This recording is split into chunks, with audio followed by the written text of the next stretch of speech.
ఇడ్లీలోకైనా దోశల్లోకైనా ఎంతో టేస్టీగా ఉండే టమాటా కొత్తిమీర చట్నీ ఎలా చేసుకోవాలో చెప్తానండి. చాలా ఈజీ అండి, ఫాస్ట్గా కూడా అయిపోతుంది.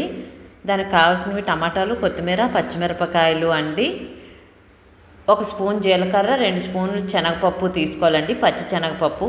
ఫస్ట్ ఒక 2 స్పూన్ ఆయిల్ వేసి జీలకర్ర, పచ్చి శనగపప్పుల్ని బాగా వేయించాలండి. ఇవి బాగా వేగిన తర్వాత అందులోకి ముందుగా కోసి ఉంచుకున్న టమాటాలను యాడ్ చేయాలి. టేస్ట్కి సరిపడా సాల్ట్ వేసుకోవాలండి. పచ్చిమిరపకాయలు కూడా వేసుకొని ఒక 10 నిమిషాలు మగ్గనివ్వాలండి. ఇలా బాగా మగ్గిన తర్వాతనే కొత్తిమీర వేయాలి. కొత్తిమీర ముందు వేయకూడదండి. కొత్తిమీర వేసి అది కూడా బాగా కుక్ అయిన తర్వాత చల్లారాక దీన్ని మిక్సీ పట్టుకోవాలండి. మిక్సీ పట్టిన తర్వాత కూడా మళ్ళీ మనం తాలింపు వేయాలండి. దానికోసం జీలకర్ర, ఆవాలు, మినప్పప్పు, కరివేపాకు, ఎండుమిరపకాయలు వేసి బాగా వేపిన తర్వాత ఈ చట్నీని అందులో వేసి 1 నిమిషం ఉంచితే అంతేనండి, ఎంతో టేస్టీగా ఉన్న టమాటా చట్నీ రెడీ అయిపోతుంది. ఒకసారి ట్రై చేసి చూడండి. Thank you so much.